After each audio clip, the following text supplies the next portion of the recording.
everybody, and welcome to the October webinar for key advisors. Today, we're going to be talking about parts department productivity, particularly from sort of a backroom staffing perspective. I would ask for the webinar today, go ahead and keep yourselves on mute. Feel free to have cameras on or off, whatever you're most comfortable with. And we will have plenty of time for questions, but throughout the webinar, if you do have a question on the topic we're speaking to, or more importantly, that Mark is speaking to, feel free to either unmute yourself to ask that question or type it into the chat. I'll be watching the chat box during the webinar to answer any questions that might come up throughout today's presentation. As I mentioned, I'm Amber Kelzer. I'm the Director of Business Intelligence for Key Advisors. And we also have Mark Betson on the call with us. He is one of the newest members to the Key Advisor team, but don't let that newness surprise you. He has quite the history and background when it comes to staffing and productivity. Mark, you want to go ahead and introduce yourself? Yeah, thank you, Amber. So again, Mark Betson, a lot of faces out there, a lot of names that I have not met yet. Looking forward to meeting more of you on a one-on-one basis. But like Amber said, I'm newer to the Key team, Key Advisors team, but I do have 8 years experience, process improvement, specifically most of it's inventory management and throughput. So I've been excited to apply that to when we've been looking at parts personnel productivity, apply that experience that I've been able to gain, and excited about talking about some of that today with you guys. Wonderful. Thank you, Mark. Mark, I believe you also have a presentation that we're going to show while we walk through this today. So while you're sharing your screen, I'll just remind everybody on the call, Key Advisors does do one monthly webinar, and for November and December coming up, those will continue to focus in on parts, particularly parts inventory and parts pricing structures over November and December. And then we'll kick off 2023 looking at service. So if you've not subscribed to our newsletter or our webinars, please do so and just know what's coming in. All right, so Mark, today we're going to talk a little bit about improving parts personnel productivity. But before we kind of jump into the what's and whys of it, tell me a little bit about the background of this productivity staffing. Where did it come from? How did you look at this a little differently? Yeah, sure. So it started just from a dealership that Key has a long-standing working relationship with. They had been looking at a few of their major branches and noticed, man, it seems like in a couple of our lower performing branches, we need a lot more people to do the same work that the parts department does in the higher performing branches. So they had started looking into that a little bit deeper, looking to see what benchmarks were out there, what metrics were out there.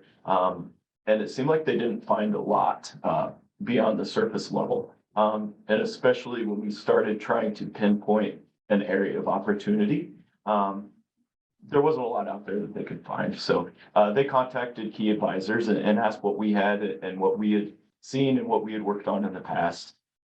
So it caused us, to get a little bit creative and say, hey, there's not a whole lot of metrics out there that are readily available just to pull from a DMS or something like that.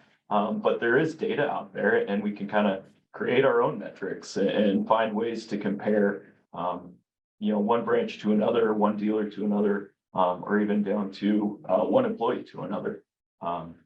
So hopefully that answers your question of just kind of how this came about, how it got us looking at it. We were excited to work with that dealer because we thought they were great questions. And it was one of those situations of, hey, like, I feel like there's a problem, but I don't have a lot of numbers necessarily, data to show me exactly where the problem is. And I don't really know where to start improving that problem. Wonderful. Thanks for sharing that. If I hear you, what you're saying is we're going to take a look at how a parts department is staffed, identify how many people they need and where they need them. Is that kind of what we're going to talk through today? Yeah. I mean, that's exactly what we do with that dealer. Awesome. Wonderful. Well, let's go ahead and kick it off then. All right, great. So first of all, just want to make sure I shared the right screen, right? You got the PowerPoint presentation? I do, yes. Okay. All right, great. So first thing, I just always think it's important to know what are the goals for what we're going to look at. So objectives today: determine why this is needed. Why is this important? Look at a few metrics that you could use when looking at assessing the part's productivity. We'll identify 6 basic steps to improve parts personnel productivity, and then go into a little bit of detail for each one of those to determine exactly what actions are needed.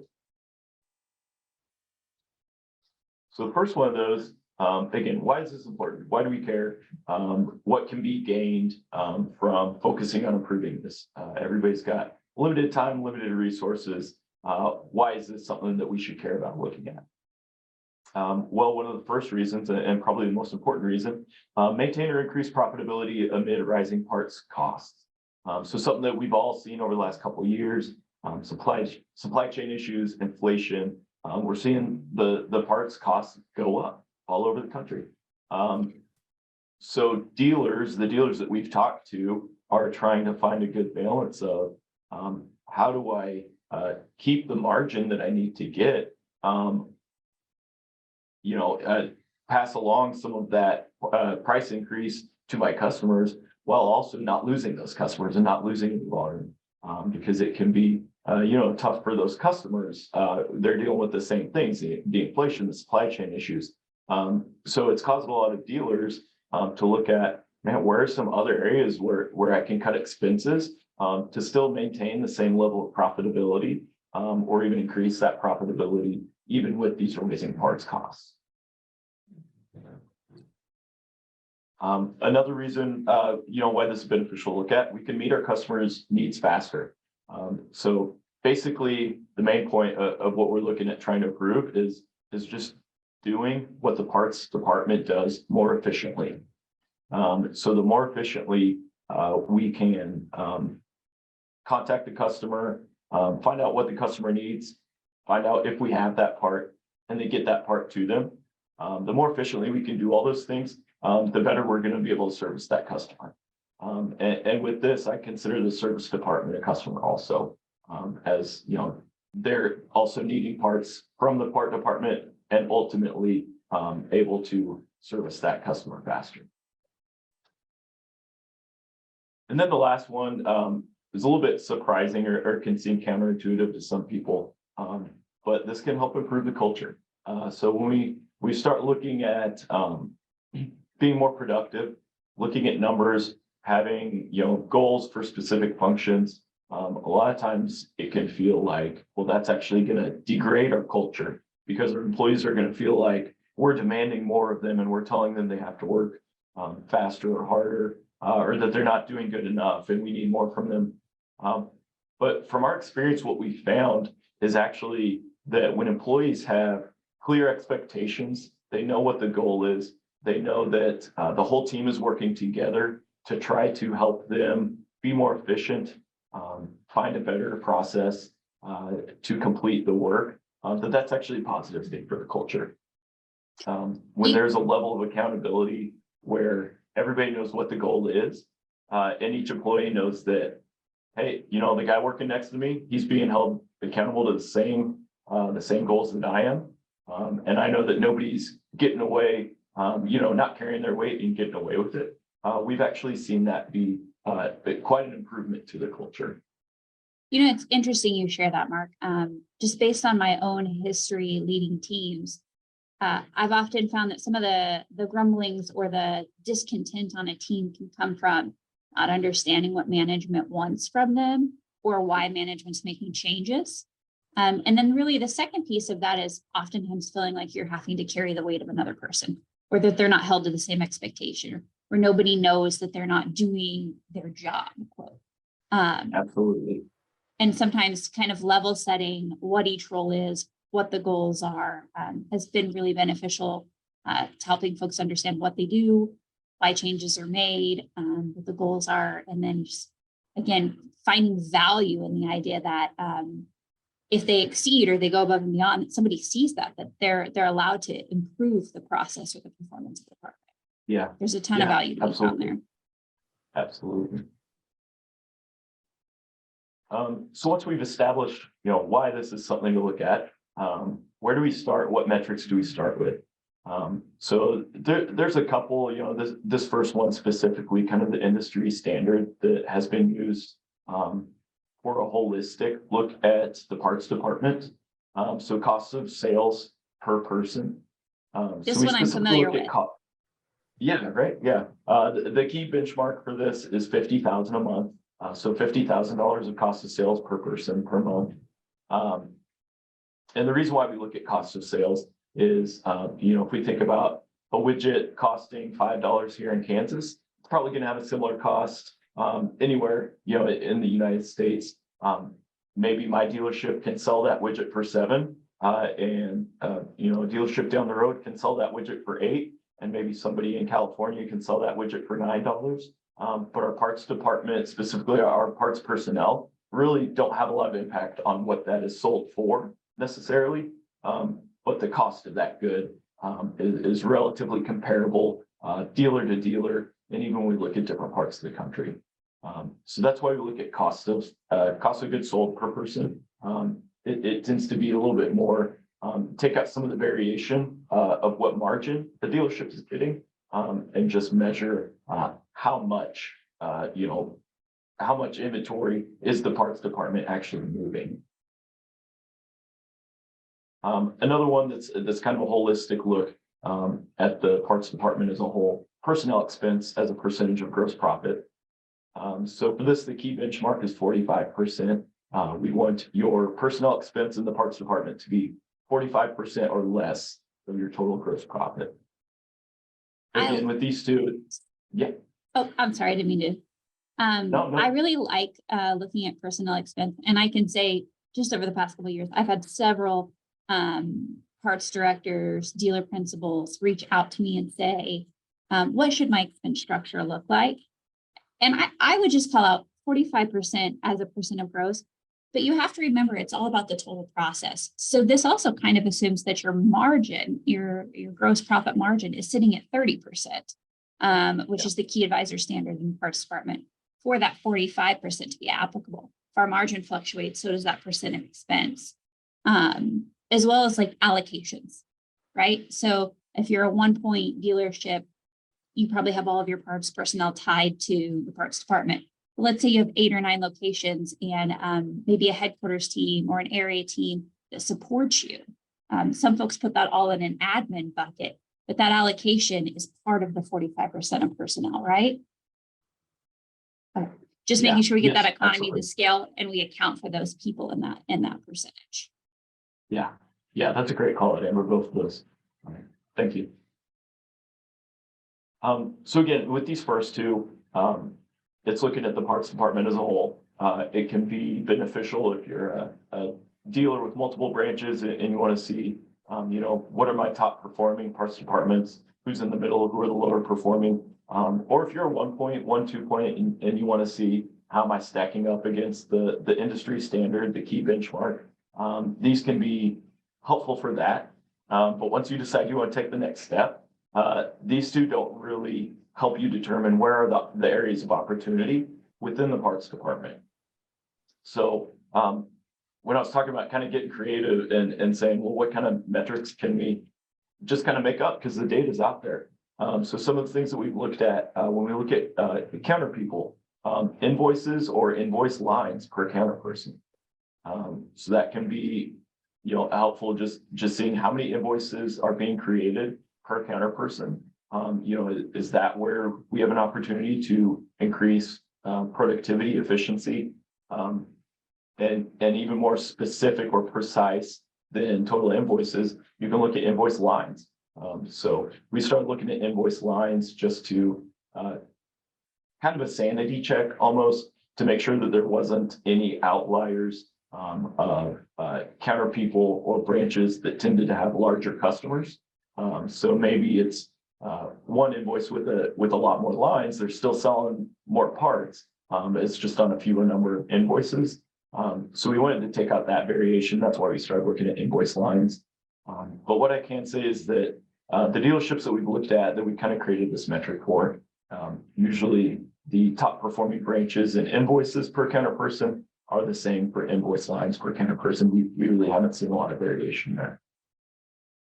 So when you say sanity check, you mean that maybe there was an assumption that folks with larger customers would have less invoices, more lines, but what you really found is that side by side, you can actually use invoices because the lines didn't give you any outliers.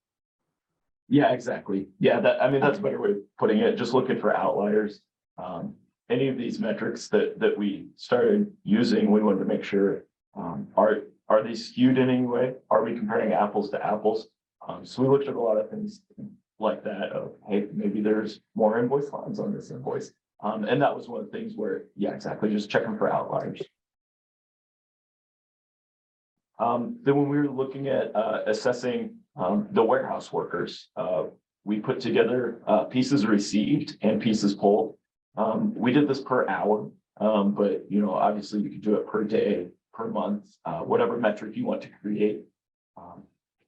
But in what we saw is that in most parts departments, we had the same employee pulling pick tickets as receiving parts and putting parts away. We saw that overlap a lot of times. So we just combined it into one metric. And then for delivery drivers, I mean, this one's pretty simple, deliveries per driver. If you don't have the data for how many deliveries have been done, what we've had to do a couple times is use front counter invoices per delivery driver. So if this is something that you're going to be looking at going forward, I'd really encourage you to start tracking how many deliveries are done going forward. Not just how many deliveries, but how many delivery miles, because that's going to give you a little bit more precise information. But if you're looking back and that's not data that you've collected, or if you just don't know where to find that, front counter invoices per delivery driver is a good starting place too. And a lot of times a dealer will know about 60%, 70%, whatever it might be, of our front counter invoices end up getting delivered. So that's a metric that works. It's not quite as precise. There's a little bit more variables in there, but it can be a starting place too. So Mark, based on these, the first two bullet points, cost of sales per person and personnel expenses, a percent of gross. These are, am I financially performing where I should be? At 50,000 per person per month, or at 45% expense as a percent of gross.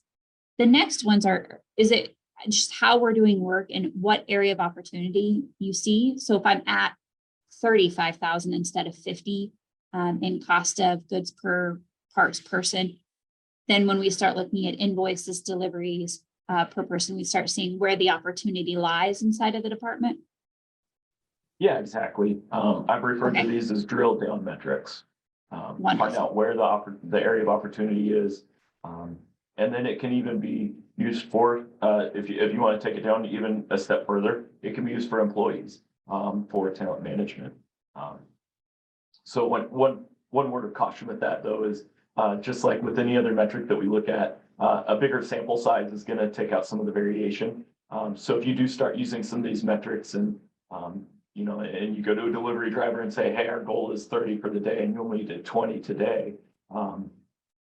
That's a pretty small sample size to look at, to start talking to somebody about their performance. So maybe they just got stuck in traffic, or maybe they were driving more miles on that day. So I would encourage for any kind of talent management, looking at employee to employee, or really branch to branch, the bigger the time frame, the bigger the sample size, it's going to reduce some of that variation. It's going to be more accurate. And would you start with just a baseline, Mark, of understanding where your current performance is? Like year-to-date invoices per counter person per day or per month, something like that? Yeah, exactly. And I think, understanding your reality, where you're at right now. Yeah, exactly. That's the starting point. And that can look different depending on the size of the dealer too. So maybe it's understanding, I'm a 1 or 2 point, and this is where I'm at now. Or maybe it's I'm a 20 point, and it's finding out year to date, okay, here's my top tier, here's my middle tier, here's my lower tier. But yeah, exactly, just finding out where you're at right now. And then you can start making incremental improvements. Great. Thank you for sharing. Yeah. So we've got 6 steps to improve parts personnel productivity. And we're just going to list the steps for now, and then we'll go into a little bit more detail. But one caveat that I'd like to share with these is that there's nothing groundbreaking with these. You might look at these and be like, yeah, I mean, I could have come up with that. Nothing on here is necessarily groundbreaking, but it can be difficult to actually do. So a lot of effort needs to go into it to do these right. Now you can start very simple with some of these, and we'll go into examples of how you can start simple. But these are again, not necessarily any silver bullet that's going to fix your parts productivity overnight. It all takes hard work. It all takes, working with the team and putting in the effort and that follow through with the team. But they are proven methods to improve. Proven methods that if you are willing to follow through, start simple, increase the complexity of what you're doing here. But put in the work, put in the time with the team. These are proven methods to see improvement. So the first one is going to be just to define primary tasks and flex points for each role. And again, I'll go into more detail later on what the actions look like, but I do want to explain why I put this one first, even before defining metrics. And the reason why we put that first is because work assignments, separation of duties, they look different in different parts departments. So in a higher volume department, you might have employees who are just going to receive and put away parts all day long. And there's always going to be work available for them, and that's all they have to do.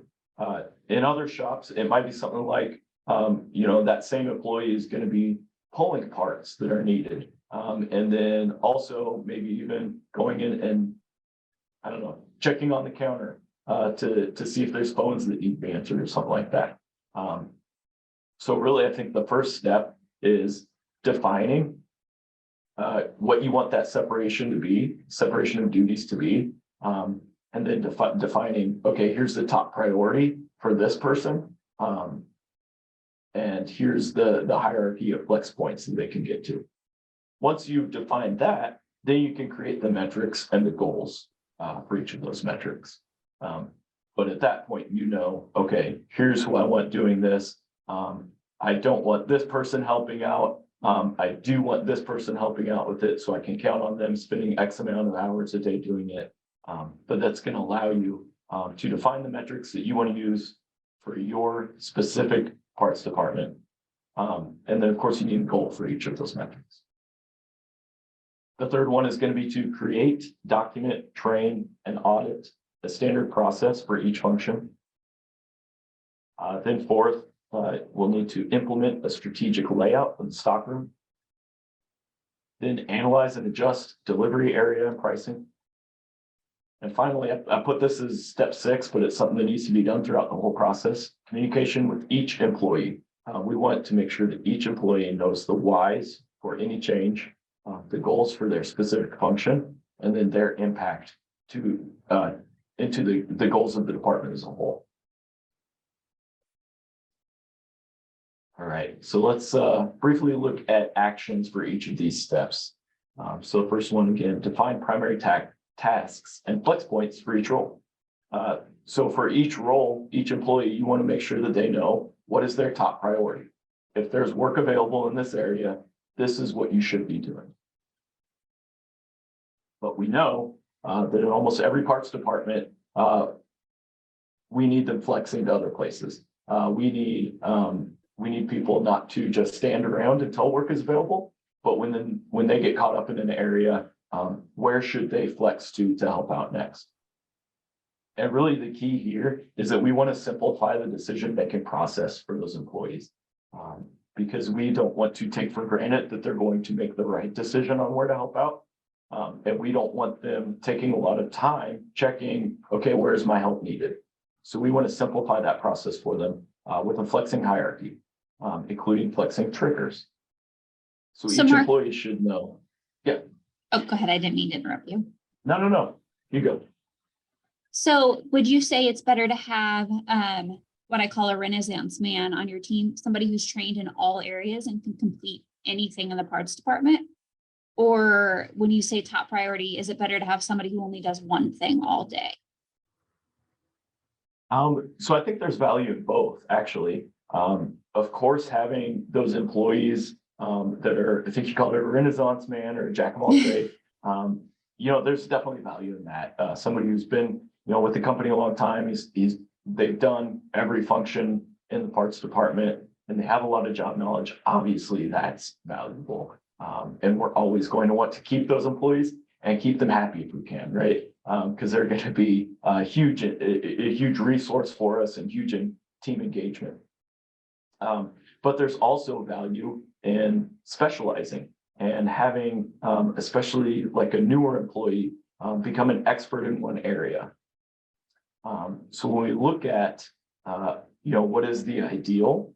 Honestly, the ideal is going to be for an employee to be able to do the same task every day and not have to worry about flexing anywhere, not have to worry about, oh, do I remember how to do this process the most efficient way?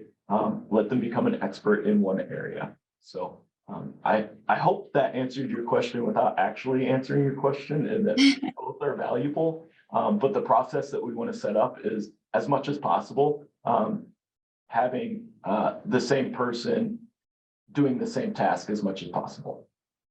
Wonderful. That answers my question. Thank you. Okay. So again, we want to include flexing triggers, not just telling them, hey, when you're done here, you should go here. But something like when your top priority is to pull parts as they're needed. When there's no more work available in that area, I need you to check on, are there parts ready to be received and put away? And if there are 10 or more, then that's where you should go. If there's less than 10, then let's go ahead and wait and let that work build up a little bit. But make something very clear, very easy to understand for them. So that, again, we're simplifying that decision-making process for them. So if there's less than 10 parts ready to be put away, then I need you to, if it's an employee that's trained to also service the counter, maybe go see if there's a line of customers waiting at the counter, see if there's one of them that can help, something like that. And then, of course, we also want to have triggers to flex back to the main role. So I would say, yeah. I was just going to make sure I understood. So if I'm an employee whose job is to pull parts for pick tickets when I run out of work, maybe the next step is I look at receipting. And if there's enough work to flex over there, I flex. But if there's not enough work, I go to my third priority of helping at the counter. And then if I hear you right. As an example, yeah. As an example? As an example. Okay. And then if I hear you right, then at some point I'm going to want to flex back to pulling pick tickets, which is my primary role. Yeah, exactly. Once an employee flexes out, we don't want them to stay there the rest of the day and let the work in their top priority just go uncompleted. So we have to have that flexing trigger also to flex back to their top priority. So to carry on that example, it could be something like flex back when there's 5 pick tickets ready to pull, 10 pick tickets ready to pull, whatever that might be. It's probably not as soon as there is one single pick ticket to pull, just because we don't want them bouncing back and forth. Okay, cool. I finished that one. Now I'm starting the flexing process all over again. Every time they flex, there is a cost to that flexing, even if it's just as simple as I had to walk across the stock room to do this other task. So we want to minimize as much as possible how often they flex. So if we set that flexing trigger to go back to the main role, as soon as there's any work available, what we're probably going to see is go pull that one, finish that, maybe 2, and then I'm right back to flexing somewhere else. So that's why in general, we probably want to let work build up enough in that main role before they go back that they're going to be able to stay there for a little bit. So flexing is important, but we want to also minimize the amount of times we have to flex without letting our priorities fall. Yeah. Yeah. Okay. smart flexing, intentional flexing. Excellent. Second step is going to be, we already talked about this a little bit, but define the metrics and a goal for each metric. So find the metric that's right for you based on your reality, and then also find the right goal. So it's probably going to be demoralizing to your team if you just tell them, hey, you're the lowest performing parts department in the company. Here's what the highest performing parts department is doing. I need you to get there tomorrow, figure out how to do it.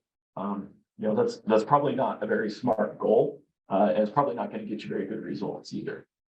So think about what goal is reasonable, what goal will get you incremental improvement. If you're at 1 point and you don't have a benchmark to say, here's what the top performing branch is doing, I would suggest just setting a goal of 20% from your current reality, a 20% improvement to what you're currently doing.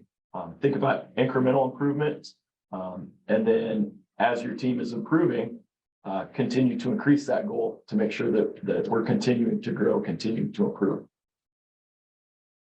And then, of course, we want to ensure that every employee knows the goals. So a lot of times just knowing what the goal is and having that goal in mind can kind of tap into a competitive nature for the employees, and just having a goal and knowing the goal. A lot of times you'll see improvement just from that.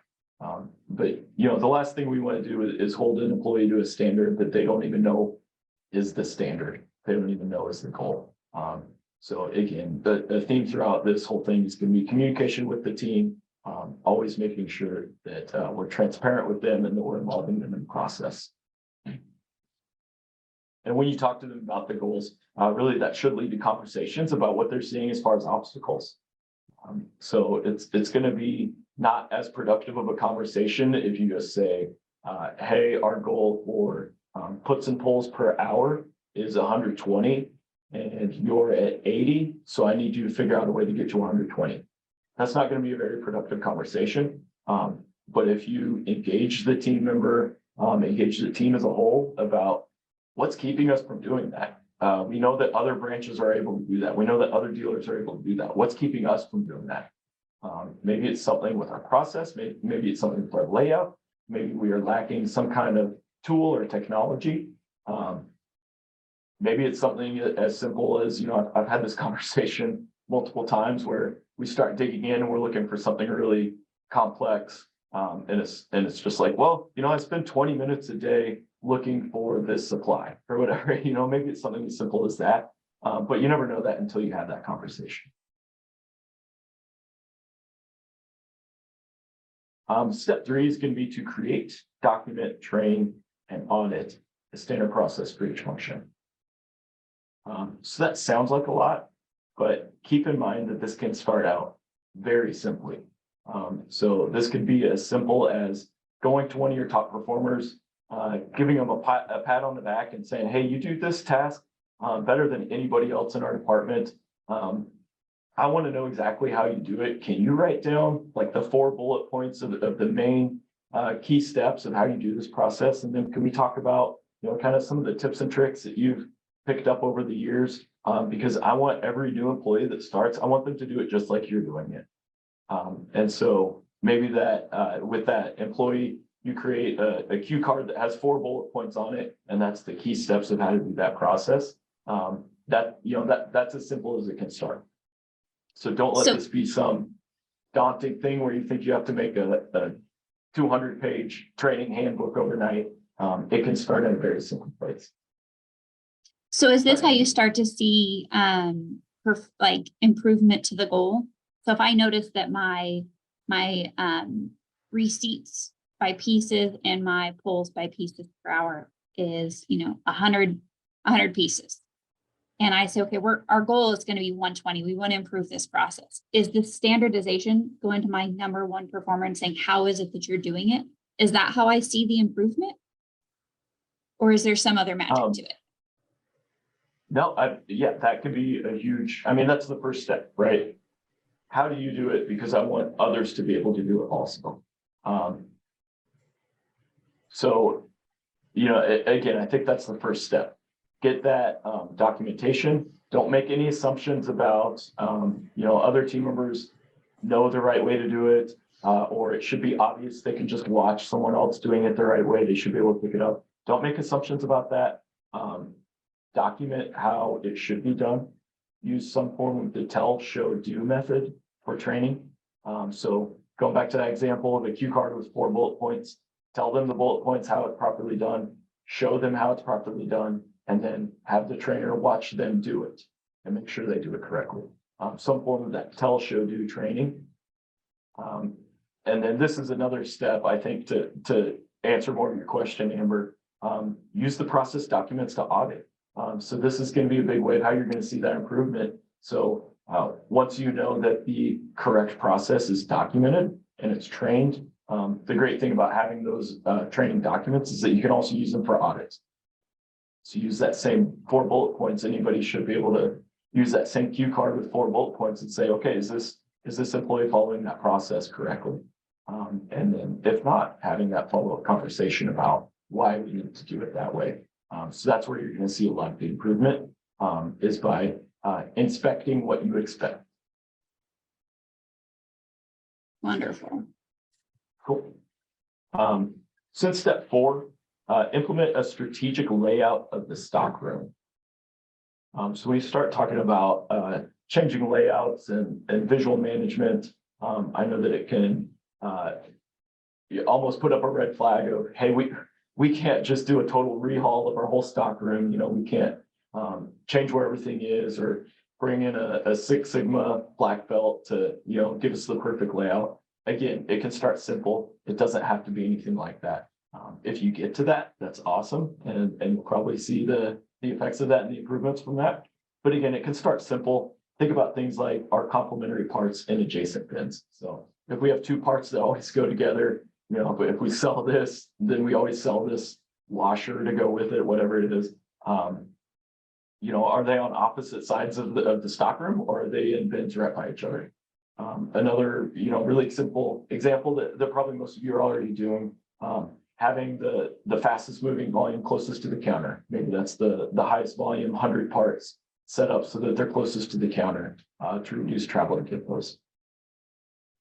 Another example I like to use is just something as simple as a shadow board. So we've probably all seen for tools or supplies of some kind, a shadow board like this that shows what's supposed to be there, where it's supposed to be. So something like this, visual management, strategic layout, the employee knows exactly where to go to get it. They're not going to go look around for it. And it's very obvious if it's not there, what's missing. And so this can be audited throughout the day to have that follow through. Hey, if it's not there, let's find out where it is. Let's find out how it got there, and make sure that going forward, we're following the process that we want to get it back on the shadow board so that everybody knows where it is next time. So again, just simple things like that. It can make the life of the employee easier, take away obstacles, and help them see, okay, like I can get on board with this. It's actually making my job easier. So it can help with that engagement piece also. So what I'm hearing, Mark, is you're going to come paint a shadow board in my pantry so that my broom and my dustpan always go back where they're supposed to, because the other members of my household aren't quite getting that, and we often search for the broom. Yeah. We since you have little kids and a husband, we won't talk about which members of the family it is that's causing that problem. But all right, cool. So step 5, analyze and adjust delivery area and pricing. And I hope my voice makes it to the end here. I apologize that I'm getting a little scratchy here. But look at delivery areas and pricing. So the most important thing is determining the true cost of each delivery.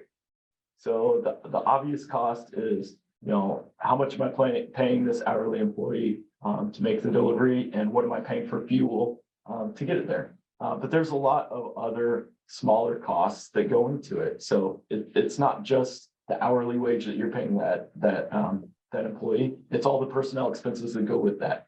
It's not just the fuel that it takes to put in the truck to make the delivery. It's also the vehicle maintenance, insurance.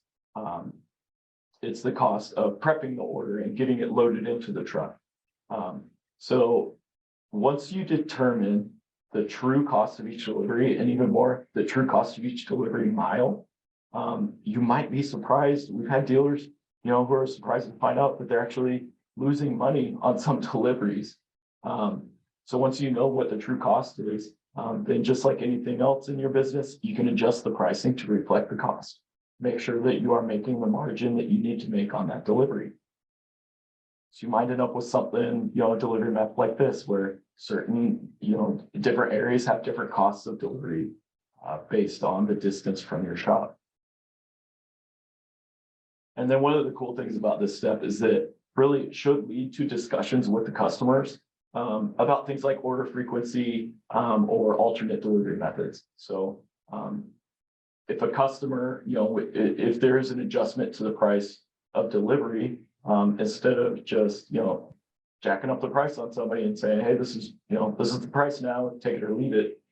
You can have a conversation with them about, well, okay, right now you're getting 3 deliveries per week. Is that what you actually need? Could we do 1 delivery and then ship you some other parts via, FedEx, UPS, something like that? What is the right minimum order for your company? Really to have that discussion to make sure it works out for both parties, but also to help them understand, hey, this is the true cost of delivery. It'd be great if I could deliver everything for free and get it to you immediately, but we both know that's not the case. So here's why we're making an adjustment to the pricing and find out what's really going to work best for both parties going forward. And we found that customers really value that interaction and a lot of times can come to a solution that works for everybody just as well. And finally, the last step here, and again, like I said at the beginning, I put this as the last step, but it's something that should happen throughout the whole process. Communicate with your employees. Make sure they understand the whys for every change, the goals for their function, and their impact to the team goals. So we can't say it enough. Change needs communication. So the number 2, the 2 biggest reasons that changes fail are lack of communication and lack of follow through. So if your team doesn't understand why the change is happening, they're probably not going to buy into it. It's probably going to be much tougher to actually implement that change and get buy-in from your team if they don't understand why. And even more importantly, if they don't feel like they were a part of coming up with a solution, part of the problem solving. So include the team in the process. Again, going back to the example of documenting the standard process, include your team in what are the processes? What is the best way to do this? Have a conversation about that. They're the ones doing this job all day. They should be the expert. So include the team in the process. And then finally, connect them to how they impact the team goals. So in my experience, I've actually seen some pretty big improvements just come from employees being engaged in how do I impact the team's goal. So the parts department as a whole, what are our goals? The dealership as a whole, what are our goals? And what am I doing to contribute to that? How do I affect that? It makes the employees feel they get more engaged. They understand their impact. They're taking pride in the work that they're doing. And we've seen some really nice results just from making sure that we're having that communication with the team. So finally with this, just wanted to end with a quote that I like. You can't have a growth story without an engaged team.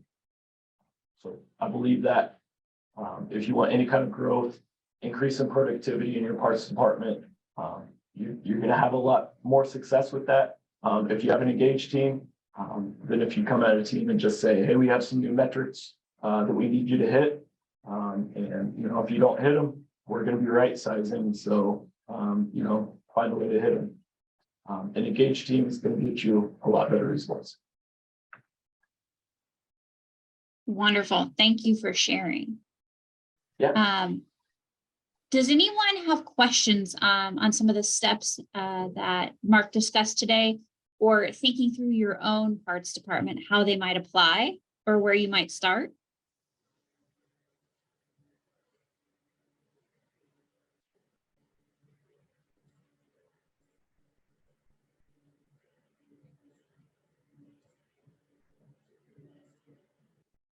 All right, going once on the question. Actually, hi, this is Jim Thornton with Jim Hawk Truck Trailers. And Hi, I Jim. was curious, you threw out some best practices numbers on the metrics. I'd be curious, maybe you don't have a defined metric, but have you seen a best practice as it pertains to dollars per delivery or invoices per person? That first section, the first couple had specific metrics that were already associated with those. Again, if you don't have a defined, have you seen any best practices of numbers maybe on those others that would be good targets? So my answer that I honestly believe is the best answer is probably also a kind of frustrating answer, because I honestly believe that the best answer to that is to understand where you're at now and improve upon it. And the reason why I say that is just because of the differences in volume, the differences in separation of duty from branch to branch or dealer to dealer, skews the specific metrics to a point where we're not comparing apples to apples. So, you know, just so I'm not totally copping out on this, I can give you numbers of what we've seen. And that's about deliveries per day. We've seen about 30. But even within that, you know, think about that's going to look a lot different in a rural area than an urban area. So if all 30 of those deliveries are within 15 miles of the dealership, you know, that's going to be a lot more feasible, although they might be dealing with more traffic than somebody more of a rural area who, you know, has to service customers delivery to somebody 100 miles away. We talked a little bit about puts and pulls per hour. So what we've seen is about 120 to 130 is feasible. And that's number of pieces, not unique parts, number of pieces. So that like 120, 130 range. But again, depends on the separation of duties that you have. Is that a, you know, one employee who's just pulling pig tickets all hour, every hour of every day? Or is that an employee who's flexing back and forth, puts, pulls, and maybe has a counter person who, hey, when we're not busy, when the phone's not ringing, I'll come back and pull my own parts too. Invoices per counter person, we've seen about in the 20 to 22, 23 range. Is that per day now, or per hour, Mark? Oh, sorry, per day. If Okay. you can get that per hour, that's awesome. But again, you know, different parts departments, you know, some might have some level of an admin or outside sales that are driving some of those invoices. You know, so then when we divide the invoice or divide the invoices by counter people, it looks better. So that's why you know, I didn't want to have a total cop out on that answer, but I honestly believe if you have similar volumes, similar business, similar setups within all points of a dealer, take your top branches and use that as the benchmark. And if you're a 1 or a 2 point or a little bit smaller dealer, just start tracking these metrics, see where you're at now, and try to get that incremental improvement. And Mark, would you say that, let's say I'm a 1 point or a 2 point, would you say if I get invoices per counter person or pieces pulled or receipted as an inventory person, should I just like add 20%, or is it better to understand is the process right first and then improve the process to get to 20%? I would definitely always start with seeing if we have the right process. Watch the process, watch them do it, because there might be, you know, if it's not something that's gotten attention before, then there might be something very broken in that process where you can make a 20% improvement like that. So let's, you know, and you're not going to get to the optimal process and the optimal setup and get everything perfect on the first try. But I would say take a look at the process. Make sure that that people are doing it the way that you want to do it, that you want them to do it, and then set the goal and should see incremental improvement as you refine that process. What are your thoughts, Amber? You have just as much experience with this as I do. I always find, particularly if we're looking at pulling and receiving parts, go to the employee that you know has the most job knowledge and tends to be your top performer in these areas and ask them what works.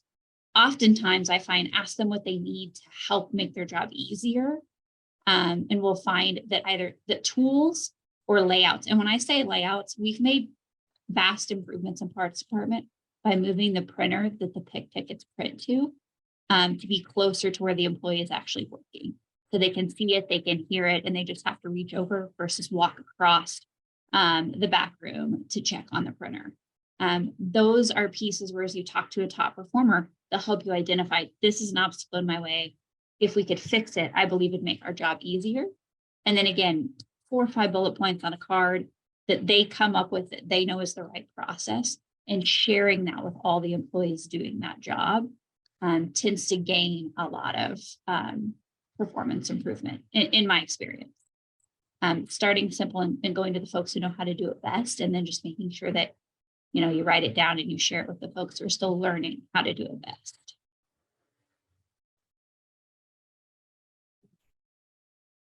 Sounds good to me. I had We have another a- question, actually. Oh, yeah. As it pertains into the warehouse area, have you seen, you mentioned that one of the things you said earlier is there's value in both the jack of all trades as well as the focusing in on a single task. In the warehouse area specifically, where have you seen more efficiency and successes in relation to that? Where have you seen better results when individuals have, this is what you do, you pull, and that's what you're doing all the time, that's your main thing, or and you receive and you do this, you know what I mean? Or do you see better success where people are cross-trained and they're kind of working the flow as it comes? Amber, is it cool if I take this one? Yeah, go ahead, Mark.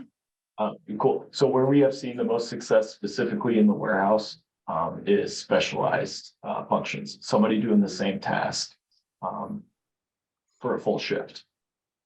And that's just simply because the repetitive nature of most of what they're doing, you know, they get in the groove and they're able to just keep going with that one task.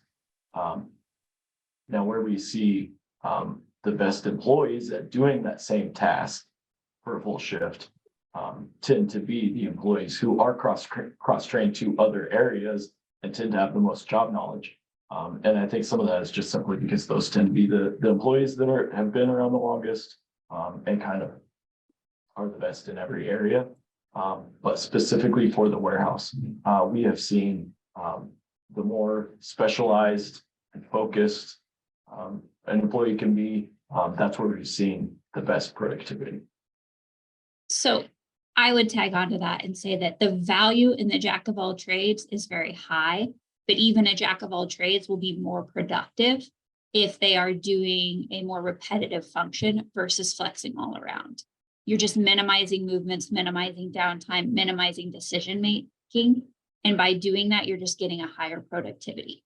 So even the most tenured employee, the more specific and prioritized their task can be, the better the performance will be.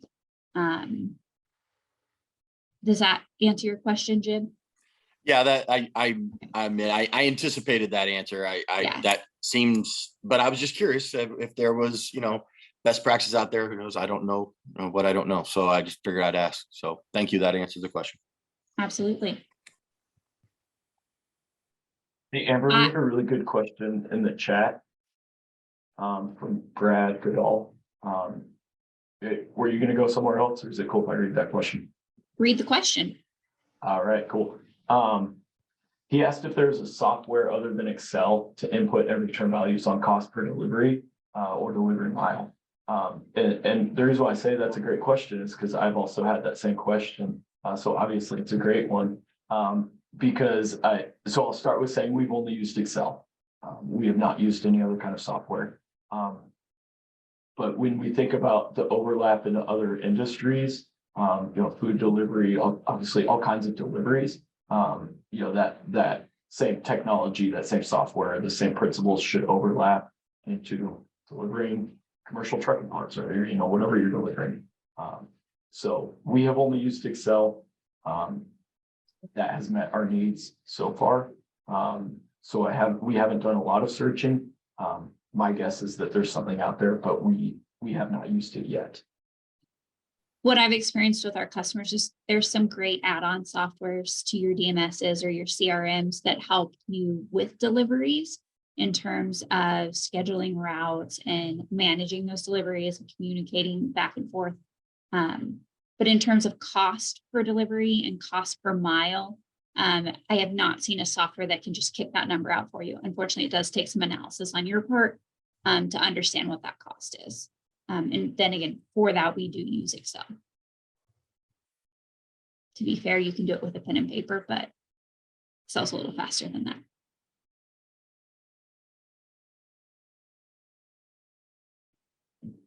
Any other questions? We're absolutely here to support you guys.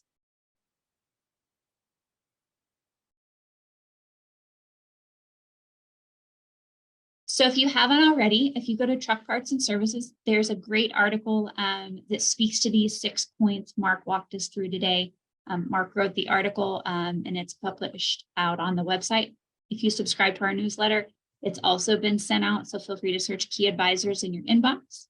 And then coming out in a couple of weeks as a podcast between Keith Ely, our managing shareholder, Mark Betson, our business intelligence advisor, and our customer, Ryan Donald and McMahon Truck Centers, that has kind of looked at the same process inside of their dealerships. So be on the lookout for that podcast. As soon as it's live, it will also come out in the Key Advisor news. And you can find our Three Wise Truck Guys podcast on any of the major podcast dealers, Apple, Spotify, it's out there.